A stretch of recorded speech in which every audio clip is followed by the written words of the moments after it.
अस्सलाम वालेकुम गाइस, कैसे हैं आप। उम्मीद करता हूं कि आप सब खैरियत से होंगे, खुश होंगे और हमारी दुआ है कि आप हमेशा खुश रहें, हंसते और मुस्कुराते रहें। मेरा नाम है रहमान अनवर और मैं हूं मोहम्मद सुहैब और मैं मुज़फ़्फ़र इक़बाल। और आज हम जिस वीडियो प्ले करने जा रहे हैं, इस वीडियो का टाइटल है पाकिस्तान आ फेल्ड स्टेट। फेल हो गया भाई, देखते हैं कैसे फेल हुई है भाई। तो चलो फिर क्या है। हाँ बिल्कुल भाई, देखना क्या। चलो सबसे पहले वीडियो देखते हैं। अगर वीडियो पसंद आए तो लाइक सब्सक्राइब जरूर कीजिएगा और कमेंट में अपनी राय का इज़हार जरूर कीजिएगा। तो चलो वीडियो करते हैं शुरू। नमस्कार दोस्तों, जय हिंद। मैं हूं रौनक। हमारे पड़ोस में जो जोक है उसका देश बन चुका है। सॉरी, हमारे पड़ोस में जो देश है उसका जोक बन चुका है। पाकिस्तान के पीएम इमरान खान को वहां की असेंबली ने बोला, पहली फुर्सत में निकल। शहबाज शरीफ पाकिस्तान के नए पीएम बन गए हैं। इस तरह इमरान खान पाकिस्तान के 22वें ऐसे प्राइम मिनिस्टर बन गए जो अपना टर्म पूरा नहीं कर पाए। लेकिन पाकिस्तान में ये सब क्या हो रहा है, क्यों हो रहा है और इतने सालों से लगातार वहां पर ऐसा ही क्यों होता आया, ये अगर आप जानना चाहते हैं, समझना चाहते हैं तो इस वीडियो को जरूर देखें और देखने के बाद सही लगे तो इसे अपने दोस्तों तक जरूर पहुंचाएं, इसे शेयर जरूर करें। पाकिस्तान 15 अगस्त 1947 को एक इंडिपेंडेंट डेमोक्रेटिक नेशन बना, लेकिन तब से लेकर आज तक वहां की डेमोक्रेसी कभी भी स्टेबल नहीं रही। जी हाँ, आपने जरूर ये सोचा होगा कि 15 अगस्त को तो इंडिया का इंडिपेंडेंस डे है, पाकिस्तान का तो 14 अगस्त को होता है। लेकिन इस मामले में पाकिस्तान खुद कंफ्यूज्ड। मोहम्मद अली जिन्ना ने इंडिपेंडेंट पाकिस्तान को जब पहली बार एड्रेस किया था तब 15 अगस्त ही कहा था। पाकिस्तान ने अपने पहले 2 इंडिपेंडेंस डे 15 अगस्त को ही मनाए थे, लेकिन उसके बाद 14 अगस्त को मनाने लगे। इंडिपेंडेंट पाकिस्तान का जो पहला स्टैंप रिलीज हुआ था उस पर भी 15 अगस्त ही लिखा है, लेकिन फॉर सम रीजंस उन्होंने बाद में 14 अगस्त को इंडिपेंडेंस डे मनाना शुरू कर दिया। रीजन क्या था ये पता नहीं, लेकिन जिस देश के डेमोक्रेसी की शुरुआत में ही इतना कंफ्यूजन हो तो उसकी डेमोक्रेसी स्टेबल रहे भी तो कैसे। सबसे पहले देखते हैं कि पाकिस्तान में डेमोक्रेटिक इंस्टेबिलिटी की हिस्ट्री। आजादी के बाद दिए गए भाषण में जिन्ना ने भारत और पाकिस्तान को हिंदू इंडिया और मुस्लिम इंडिया कहकर संबोधित किया था और कहा था कि पाकिस्तान के इस्लामिक देश होने का सबसे बड़ा फायदा यह होगा कि पाकिस्तान पॉलिटिकली स्टेबल रहेगा। लेकिन इतिहास गवाह है कि इसका उल्टा ही हुआ। पाकिस्तान की हिस्ट्री में अब तक 4 बार मिलिट्री coup हो चुके हैं, जब एक डेमोक्रेटिकली इलेक्टेड गवर्नमेंट को मिलिट्री ने उतारकर फेंक दिया। इसके अलावा कम से कम 3 बार इसके अनसक्सेसफुल अटेम्प्ट्स भी हो चुके हैं। 1953, 1958, 1977 और 1999 में 4 बार ऐसा हुआ कि मिलिट्री हेड्स ने मिलिट्री फोर्सेस का इस्तेमाल किया और वहां की गवर्नमेंट को हटा दिया। इसके अलावा 1951, 1980 और 1995 में 3 बार इस तरह के अटेम्प्ट्स हुए जो सक्सेसफुल नहीं हो पाए। इस तरह पाकिस्तान में दोनों तरह की सरकारें रहीं। वहां इन दोनों के बीच रोलर कोस्टर राइड होता रहा और इसका खामियाजा देश की इकोनॉमी, इंफ्रास्ट्रक्चर और इमेज को सबसे ज्यादा भुगतना पड़ा। आपको बता दें, पाकिस्तान की 75 सालों की हिस्ट्री में 22 फुल फ्लेजेड प्राइम मिनिस्टर्स और 7 केयर टेकर प्राइम मिनिस्टर्स हो चुके हैं, जबकि वहां डेमोक्रेटिक गवर्नमेंट अब तक सिर्फ 42 साल रही है, बाकी टाइम मिलिट्री गवर्नमेंट रही है। एक और बड़ा फैक्ट यह है कि आज तक पाकिस्तान का एक भी प्राइम मिनिस्टर अपने 5 साल का फुल टर्म पूरा नहीं कर पाया है और यही रीजन है कि 2020 के डेमोक्रेटिक इंडेक्स में पाकिस्तान 105वें पोजीशन पर था। यह एक बड़ी वजह है कि एक ही दिन आजाद हुए 2 देशों के डेवलपमेंट, इकोनॉमी और इंफ्रास्ट्रक्चर में 75 सालों के बाद भी जमीन आसमान का फर्क है। अब यह समझने की कोशिश करते हैं कि ऐसा क्या हो रहा है कि पाकिस्तान में डेमोक्रेसी कभी स्टेबल नहीं रही। वो कौन से मेन रीजन है जिसकी वजह से गवर्नमेंट परफॉर्म नहीं कर पाती।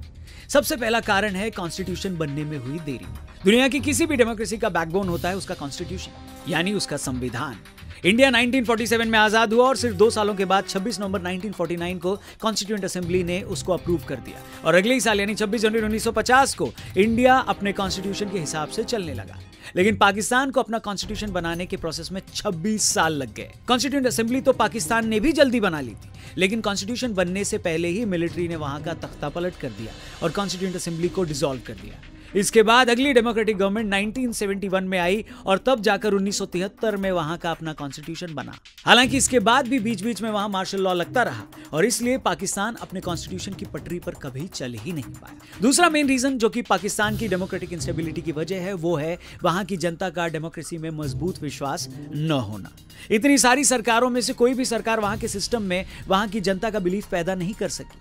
इस वजह से वहां समय समय पर सिविल अनरेस्ट होते हैं और फिर सिचुएशन ऐसी हो जाती है कि जनता भी मिलिट्री राज में भरोसा करने लगती है। तीसरा मुख्य कारण है पाकिस्तान की इकोनॉमी। पाकिस्तान की जनता जानती है कि वहां की इकोनॉमिक कंडीशंस बहुत खराब है और स्टेट कोलैप्स की कगार पर खड़ा है। विदेशों से मिले लोन पर पाकिस्तान की करंट इकोनॉमी चल रही है और कोई भी सरकार ऐसी नहीं आई जो इकोनॉमिक रिफॉर्म्स का रास्ता दिखा सके। इसके बावजूद जो भी सरकार आती है वो करप्शन में कहीं ना कहीं इन्वॉल्व हो जाती है और कोर्ट ऐसे गवर्नमेंट्स को बर्खास्त कर देती है। पाकिस्तान में मिडिल क्लास पहले ही बहुत कम है और सरकारों की खराब इकोनॉमिक पॉलिसीज की वजह से गरीब और अधिक गरीब हो रहा है और अमीर और ज्यादा अमीर होते जा रहे हैं। एक और बड़ा रीजन, इनफैक्ट सबसे बड़ा कारण पाकिस्तान में जो भी ये सब बवाल होता है उसका, वो है टेरर एक्टिविटीज। जहां दुनिया के अधिकतर देश मानते हैं कि पाकिस्तान टेरर एक्टिविटीज को सपोर्ट करता है और खास करके इंडियन बॉर्डर्स में हो रहे टेरर को प्रमोट भी करता है। International agency financial action task force ने अपनी लेटेस्ट रिपोर्ट में पाकिस्तान को एक बार फिर ग्रे लिस्ट में रखा है। ये एजेंसी टेरर फंडिंग का सर्वे करती है, लेकिन इसका असर खुद पाकिस्तान पर भी पड़ रहा है और आए दिन पाकिस्तान में टेरर एक्टिविटीज होती रहती है। मतलब लगभग रोज ही वहां टेरर अटैक्स हो रहे हैं। इससे सड़क चलते आम आदमी की जिंदगी हमेशा खतरे में रहती है और वो सरकारों पर भरोसा करना बंद कर देता है। और अंत में दो बड़े रीजंस हैं, कास्टिज्म और फ्यूडलिज्म। इनमें से फ्यूडलिज्म पर इंडिया ने आजादी के तुरंत बाद ही एक्शन ले लिया था, लेकिन पाकिस्तान ने ऐसा नहीं किया। इस वजह से वहां के जो बड़े लीडर्स हैं वो यूजुअली फ्यूडल फैमिलीज से आते हैं। इसके अलावा कुछ फ्यूडल फैमिलीज अब भी अपने आप को रॉयल फैमिलीज मानती हैं और डेमोक्रेसी में बहुत ज्यादा भरोसा नहीं करती। अब चूंकि उनके पास पैसा है तो पावर भी है और इस वजह से पाकिस्तान में शुरू से ही सोशल इम्बैलेंस रहा है जो आज तक खत्म नहीं हुआ है। इस वजह से भी वहां की डेमोक्रेसी हमेशा खतरे में रहती है। जहां तक कास्टिज्म की बात है, पाकिस्तान की जनता शिया और सुन्नी के अलावा भी कई जातियों में बटी हुई है और वोटिंग के समय अक्सर जो सबसे बड़ा फैक्टर होता है वो होता है कास्ट। टिकट मिलने से लेकर वोट मिलने तक कास्ट फैक्टर बहुत मजबूत रहता है। इस वजह से गलत लोगों का सिलेक्शन हो जाता है और लास्टली एक कमजोर गवर्नमेंट उनके हाथ लगती है जो देश तो दूर खुद को बचाने के लायक भी नहीं रहती। तो ये थी वो वजह जिनके कारण आजादी के 75 सालों के बाद भी पाकिस्तान में डेमोक्रेटिक स्टेबिलिटी नहीं आ पाई। एक्सपर्ट्स का मानना है कि अगर अब भी पाकिस्तान अपनी प्रायोरिटीज नहीं बदलता तो ये पाकिस्तान को इकोनॉमिक और सोशल कोलैप्स की तरफ ले जाएगी। और पाकिस्तान एक केस स्टडी है जिससे दुनिया भर के देशों को, दुनिया भर की डेमोक्रेसीज को एक सबक लेने की जरूरत है। ये वीडियो अगर आपको सही लगी हो तो इसे और भी लोगों तक जरूर पहुंचाएं, जरूर शेयर करें, हमारे चैनल को भी जरूर सब्सक्राइब करें। Thank you for watching. हाँ जी गाइस, तो जैसा कि आप वीडियो देख रहे थे तो रौनक भाई, इन्होंने भाई एक अच्छी रौनक लगाई है हमारे सामने। उन्होंने एक अच्छे फैक्ट और फिगर से बात की और उन्होंने अच्छे पॉइंट भी हमारे सामने रखे हैं कि जिनको अगर देखा जाए, समझा जाए तो उन्होंने भाई कुछ गलत नहीं बोला, लेकिन यह है कि स्टार्ट से कुछ कन्फ्यूजन है मुझे भाई कि ये कैसी कन्फ्यूजन है। मैं आपको ये बताता हूँ कि वो 15 अगस्त को हमारा भाई इंडिपेंडेंस डे मना रहे हैं, तो इसीलिए मैं बोल रहा हूँ कि थोड़ी सी ना मुझे कन्फ्यूजन लग रही है। 15 अगस्त को नहीं, 14 अगस्त को मना रहे हैं। नहीं वो बता में वो कह रहे हैं ना कि आपने 2 साल 15 अगस्त को ही मनाया। जी भाई, तो वो उस वक़्त की थोड़ी कन्फ्यूजन है। और लेकिन ये है कि जो जोक वाली बात है वो तो अब जोक था वो सब कुछ भाई बन चुका है कि जैसे भाई हालात चल रहे हैं, जो कुछ हो रहा है, अगर देखा जाए तो अगर जोक से भी कोई आगे का वर्ड है तो वो यूज़ करे तो भाई हमारे ऊपर शूट करता है भाई, अगर देखा जाए तो। जोक इससे बेहतर क्या हो सकता है कि बिल्कुल डेमोक्रेटिक हम मुल्क कहते हैं कि हमारे यहाँ डेमोक्रेसी है। बिल्कुल नहीं है भाई, कैसे डेमोक्रेसी क्या है कि डेमोक्रेसी का मतलब यही है ना कि यहाँ पे हर एक बंदा आज़ाद है। बिल्कुल भाई, कौन सा भाई आज़ाद, जो भी मतलब कोई ऊपर लेवल पे बंदा आता है वो भी एक आज़ाद हैसियत से जो है ना वो आना चाहिए। उसमें ये नहीं देखना चाहिए कि ये अमीर है या गरीब है। लेकिन यहाँ पे थोड़ा सा उल्टा हिसाब है। हम तो हमेशा यही कहते हैं कि सिर्फ 2 खानदान इस मुल्क के ऊपर मुसल्लत हैं और वही कहते हैं कि हमें ही मौका मिलना चाहिए हर बार। हमारे अलावा कोई किसी को जो है ना वो मौका नहीं मिलना चाहिए और ना ही हम किसी को एक्सेप्ट करते हैं। ये चलो यार, वो कामयाब भी हो जाते हैं ना इस काम पर। हाँ। चलाते हैं मिशन। आप देखो कामयाब भी हो जाते हैं। इस दफे थोड़ा सा उल्टा सीन हुआ है। जिस तरह ये पहले तो खैर परवेज मुशर्रफ थे, वो तो एक मिलिट्री से तल्लक था उनको तो खैर कोई कुछ भी नहीं कह सकता था। वो 5 साल पूरे आपने करके गए हैं। तो प्राइम मिनिस्टर के लिहाज से बात करें तो कोई भी प्राइम मिनिस्टर वो बिल्कुल सही बात कर रहा है कि अपनी जो है ना उन्होंने मुद्दत पूरी नहीं की इधर पाकिस्तान में।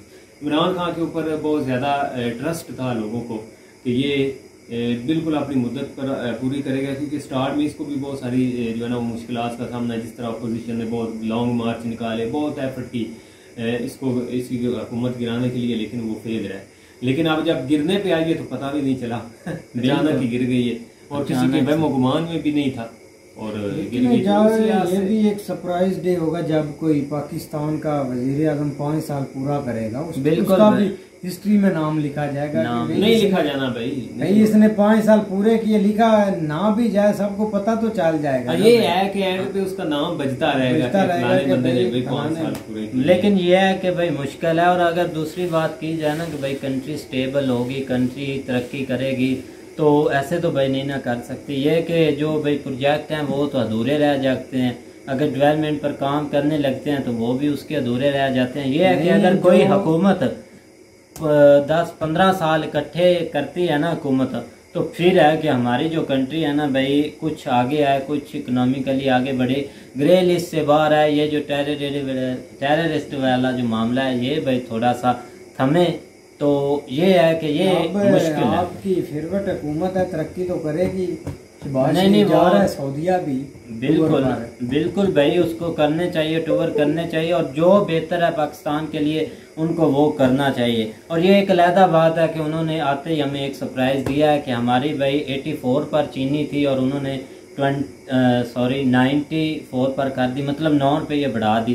खैर है पहला सरप्राइज था, थोड़ा ये तो महंगा पड़ा सरप्राइज। और सस्ते सरप्राइज ये है कि उन्होंने एक और सरप्राइज दिया, भाई बुराई नहीं कर रहा, वैसे बता रहा हूँ। उन्होंने कल बताई थी तनख्वाहें बढ़ा रहे हैं, लेकिन आज की न्यूज़ में बता रहे हैं कि वो रिटर्न हो गया मामला, वो नहीं बढ़ा रहा है। जब उन्होंने अपना बजट देखा तो ये तो भाई नहीं भाई वो तनख्वाहें दे ही नहीं रहे, बढ़ाने की नहीं तो अलग रहेगी। नहीं हमारी हुकूमत इंशाल्लाह तरक्की करेगा। नवाज शरीफ शहबाज शरीफ दोनों। लेकिन ये है कि वो बिल्कुल एंड पे सही बात करके गए हैं कि अगर किसी और मुल्क ने थोड़ा बहुत डेमोक्रेसी के बारे में सीखना है ना, तो ये एक आपके सामने एक पूरी लेबॉर्ट्री तैयार पड़ी हुई है, जिसके अंदर भाई जो है ना वो 70 साल का एक्सपीरियंस है। आप हर तरह की जो है ना वो यहाँ से आपको इन्फॉर्मेशन मिलेगी भाई, हर तरह का आपको तजर्बा यहाँ पे मिलेगा।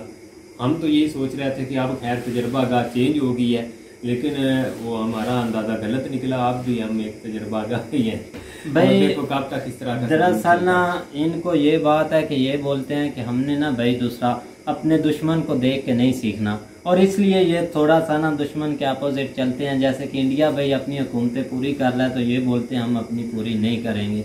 इन्होंने ये ठानी हुई है, और इन बातों को भाई पीछे छोड़ दें तो अच्छा ही है। हम तो हमेशा दुआ ही करते हैं कि हमारा मुल्क आगे है। जज्बात का बहुत ज्यादा असर है। लोग यहाँ पे ना दिमाग से काम नहीं लेते, जज्बात से काम जो है ना वो ज्यादा लेते हैं।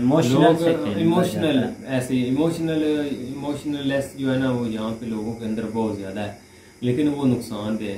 असल में टारगेट सेट हूँ, हर बंदे का एक अपना टारगेट हो मुल्क के लिए, तो उसमें जज्बात ना हो, मेहनत शामिल हो, तो फिर हो सकता है कि ये कभी ना कभी बेहतरी की तरफ आ जाए।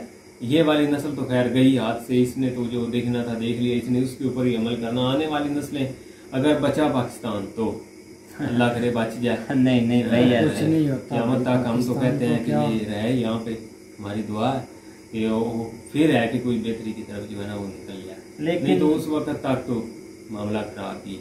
बिल्कुल भाई दुआ करते हैं भाई, हमारी तो हमेशा यही भाई रोज आपके हमारे सामने है। देखो ना हमारे साथ मुल्क इंडिया आज़ाद हुआ है, और ठीक है उनको भी मुश्किलात का सामना था, ये नहीं कि नहीं था, और इनको भी था उस वक्त स्टार्टिंग में बहुत ज़्यादा चैलेंजेस थे। लेकिन ये है कि उनको एक अच्छे लीडर मिल गए जिन्होंने मुल्क का सोचा। हमारे यहाँ थोड़ी सी लीडरशिप की जो है ना वो कमी थी, जिन्होंने अपने ही सोचा था। जस्ट 2 खानदान थे, उन्होंने अपने जेब या जो भी अपनी जायदादें वगैरह बनाई हैं, और आगे भी उनकी अब औलादें आ रही हैं, वो भी कोशिश कर रही हैं सियासत के अंदर इन होने के लिए। तो ज़ाहिर बात है जिस तरह का उन्होंने किया उन्होंने भी आगे यही करना है ना। हाँ तो उसकी वजह क्या है कि यहाँ पे 5 साल के लिए एक प्राइम मिनिस्टर या एक टेन्योर होता है, वो बाकी भी उधर भी ऐसे ही है, तकरीबन हर मुल्क में ऐसे ही है। काफ़ी मुल्क है जिधर खैर 5 साल का टेन्योर चलता है। तो इसमें प्रोजेक्ट अगर एक तो वो बड़े प्रोजेक्ट शुरू नहीं करते, अगर पहली बात कि वो शुरू करते ही नहीं है, छोटे प्रोजेक्ट शुरू करते हैं जो देखते हैं कि हम ये 5 साल के अंदर कंप्लीट कर जाएं, क्योंकि फिर वो प्रोजेक्ट के ऊपर उन्होंने इलेक्शन कैंपेन करनी होती है, उसके ऊपर ही वो फिर वो अपना जो है ना वो फैसला करते हैं। लोग भी उसके ऊपर फैसला करते हैं कि भाई इसने ये कर दिया वो कर दिया। लेकिन जो बड़े प्रोजेक्ट हैं जिन पर थोड़ा सा टाइम लगता है, जिस तरह अब इसने शुरू किए हुए थे, वो भाषा डैम शुरू किया हुआ था, वो थोड़ा सा लम्हा प्रोजेक्ट है, 12 साल का है, तो उसके ऊपर ज़ाहिर बात टाइम लगना था। और वो ये है कि हाँ, और दूसरी चीज़ कि अगर किसी का कोई प्रोजेक्ट बच जाता है 5 साल बाद, तो वो सबसे पहला काम जो करते हैं ना, वो आते ही उसको ख़त्म करते हैं, उसको रोक देते हैं, स्टॉप कर देते हैं। अगर कोई मेजर हो, ज़्यादा ही देख लें कि ये इम्पोर्टेंट है, इसको रोक नहीं सकते, उसका फिर सिनेरियो चेंज कर देते हैं, नाम चेंज कर देते हैं, उसके जो भी जितना पॉसिबल हो कि उसका नाम ना लिया जाए कि ये इस बंदे ने शुरू किया था या इसने एंड किया था। उसके ऊपर जो है ना वो सारी चीज़ें जो है ना वो ख़त्म करके अपने नाम से उसको फिर आगे कैरी कर देते हैं। बिल्कुल, ये यहाँ पे थोड़ा सिनेरियो इसलिए जो है ना वो हम थोड़ा फेलियर का सामना करते हैं। तो इंडिया पे आप देख लें कि आप वहाँ पे एक लॉन्ग टर्म जो है ना वो लोगों ने एक प्लानिंग की हुई, एक भाई से बात होती थी, तो खैर अब तो वो कभी वो गुस्सा 1-2 दिन करके निकल गए पता नहीं उनको उस दिन क्या हुआ था, खैर आ जाएंगे वापस।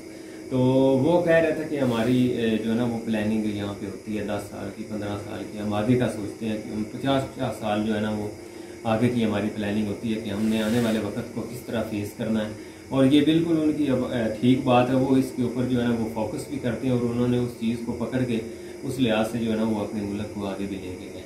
तो हम भी चाहते हैं कि हमारा भी कोई इस तरह का सीन बने, कोई इस तरह के लोग आए बड़े, क्योंकि जब बड़े इस तरह के लेवल पे इस तरह का सीन शुरू करते हैं तो नीचे वाला तबका ऑटोमेटिक उसके पीछे चल पड़ता है।